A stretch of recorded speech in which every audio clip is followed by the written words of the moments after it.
Hola, un gusto saludarte. Mi nombre es Franklin Joseph Acosta. Soy estudiante de la carrera de Derecho en la Universidad Tecnológica de Honduras.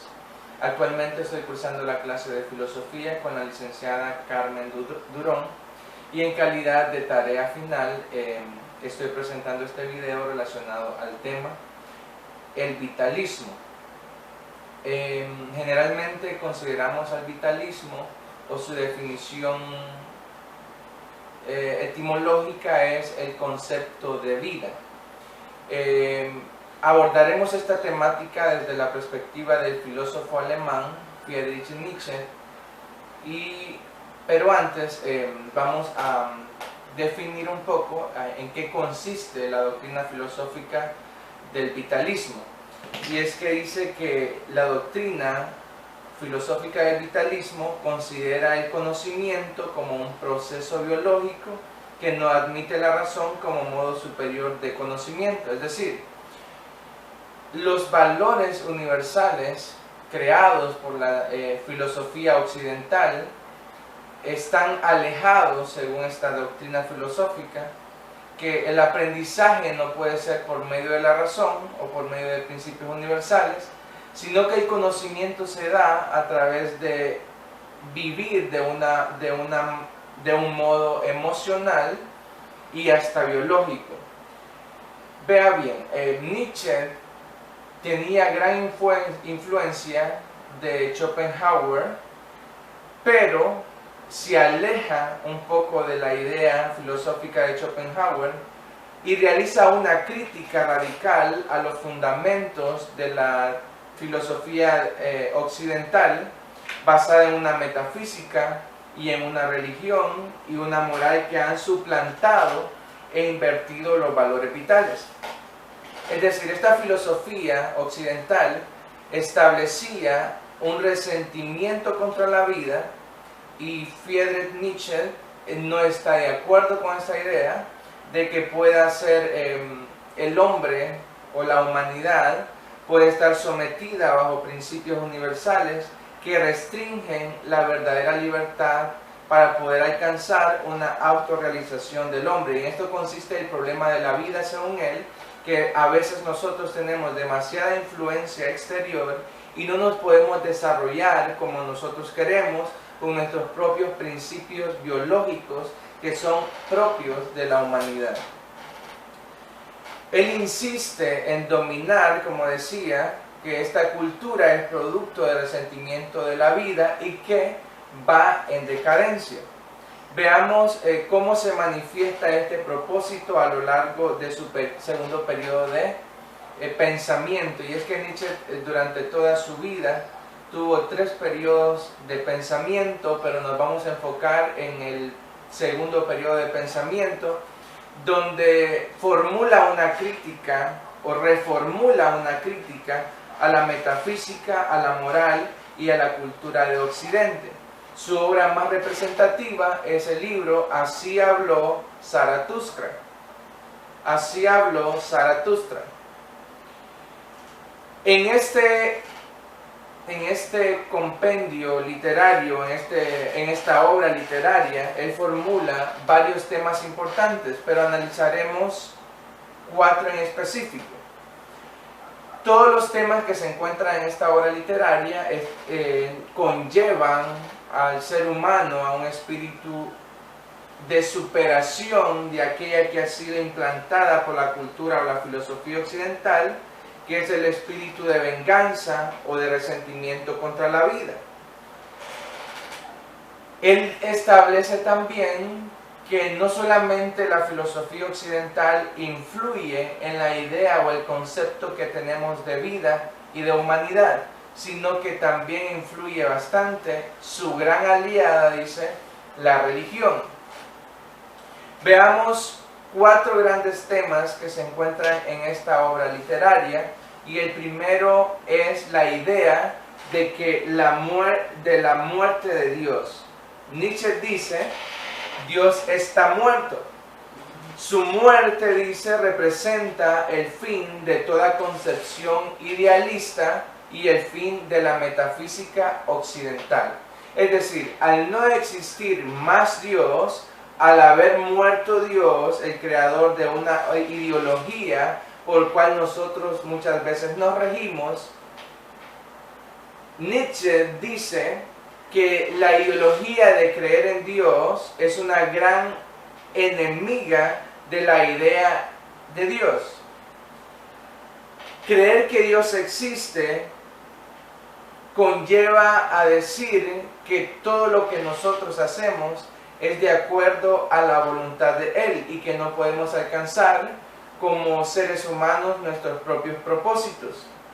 La idea de que Dios ha muerto conlleva no solo a decir que dejó de existir, sino que una vez que Dios muere, no podemos suplantarlo por nada en su lugar. Es decir, no podemos suplantarlo por la ciencia, no podemos suplantarlo por el Estado, porque serían fuerzas exteriores al propio ser humano. Esa es la primera idea o el primer gran tema que se encuentra en su obra literaria, enfocada al tema de la doctrina filosófica del vitalismo. Luego, establece otro tema que es el superhéroe o el superhombre. La idea establece que una vez muerto Dios, asumir la muerte de Dios es saber que nosotros nos encontramos sin una brújula, sin valores, sin ideales. Es decir, al haber muerto aquel ser exterior que regía nuestra vida, parece que el hombre se encuentra como sin un objetivo para vivir o sin metas o fines que deberíamos alcanzar. Pero según Nietzsche, el reconocimiento pleno de la ausencia de Dios es necesario para que surja un nuevo sentido, para que pueda surgir la presencia del devenir que no ha de justificarse fuera de sí. Constituye un superhombre, un Dios terrenal capaz de asumir plenamente su vida. Es decir, una vez que ya no tenemos a nadie ejerciendo influencia sobre nosotros, nosotros deberíamos ser capaces de vivir con nuestros propios ideales basados en nuestra propia característica biológica. Este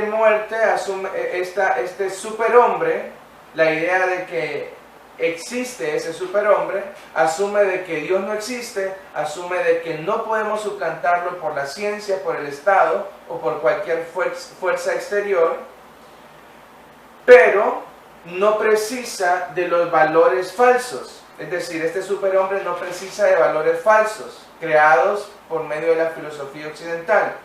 Él es capaz de superar y transvalorar los valores contrarios a la vida que han caracterizado la historia de la cultura del occidente. Es decir, puede ser, como decía al principio, la idea de que la religión ejerce gran influencia sobre la vida del ser humano.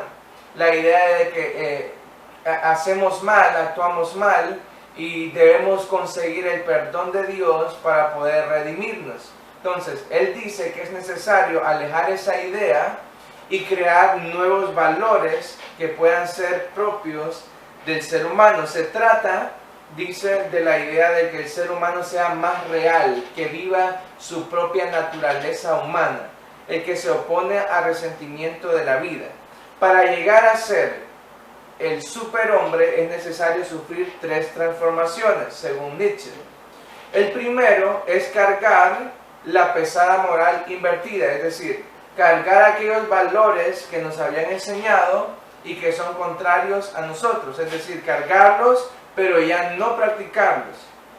Critica la moral del deber ser, es decir, hay principios o ideas o fundamentos que nos dicen desde la moral cómo deberíamos ser. Está diciendo que debemos criticar esa moral del deber ser. Y la otra, y la más importante, dice que es la más difícil de llegar, es crear de que el superhombre es creador espontáneo de su propio juego. Es decir, una vez que ya hemos cargado los valores invertidos, una vez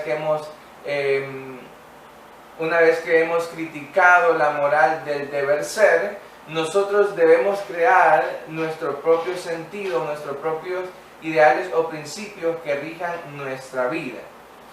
El tercer tema, bastante importante, es la voluntad de poder. ¿En qué consiste la voluntad de poder? No se trata de un poder político, no se trata de un poder que sea de dominio social, no se trata de tener sometido a nadie bajo un poderío exterior, a ningún Dios ni a ningún valor superior al de la propia vida. Entonces, ¿en qué consiste esa voluntad de poder? Se trata de que el hombre sea creador de su propio destino, pero que no sea opuesto a los principios de la propia vida. Es decir, no establecer principios que puedan restringir nuestro propio desarrollo humano. Y el último tema, que es bastante importante, es el eterno retorno. Nietzsche destruye la idea de que el tiempo es lineal desde la perspectiva judeo-cristiana. Esta idea plantea que el pasado es consecuente del presente. Es decir, la idea lineal judeocristiana establece de que lo que hacemos hoy perjudicará nuestro futuro, lo que hicimos ayer perjudica nuestro presente. Pero la idea del eterno retorno que establece Nietzsche dice que el tiempo se vive hoy y no es consecuencia de lo que hemos realizado en el pasado, y que ese tiempo es eterno. Para él, toda verdad es curva. El tiempo mismo es un círculo. Pero la idea de que sea un círculo significa que se basa en instante. La idea de que todo es un círculo se basa en que cada instante es único y eterno, ya que en estos momentos que nosotros vivimos en el presente es donde nosotros encontramos, dice él, el sentido de nuestra existencia. El haciendo lo que hacemos ahora es donde nosotros encontramos el sentido de existencia. El eterno retorno debe instituirse por medio de la decisión humana, es decir, hoy decidimos qué hacer, y esa decisión no va a afectar, según su teoría, las complicaciones futuras. El eterno retorno consiste en la capacidad de asumir la vida y aceptar todo lo que fue porque así lo hemos querido. Es decir, todo lo que nosotros hemos hecho en el pasado es la idea de que estamos viviendo nuestra propia existencia y que nosotros decidimos hacerlo, y que ninguna fuerza exterior va a influir en lo que nosotros estamos haciendo, sino que nosotros somos creadores de nuestro propio destino. Termino diciendo las frases de Tales de Mileto, que dijo: la cosa más difícil es conocernos a nosotros mismos. La más fácil es hablar mal de los otros. Muchas gracias.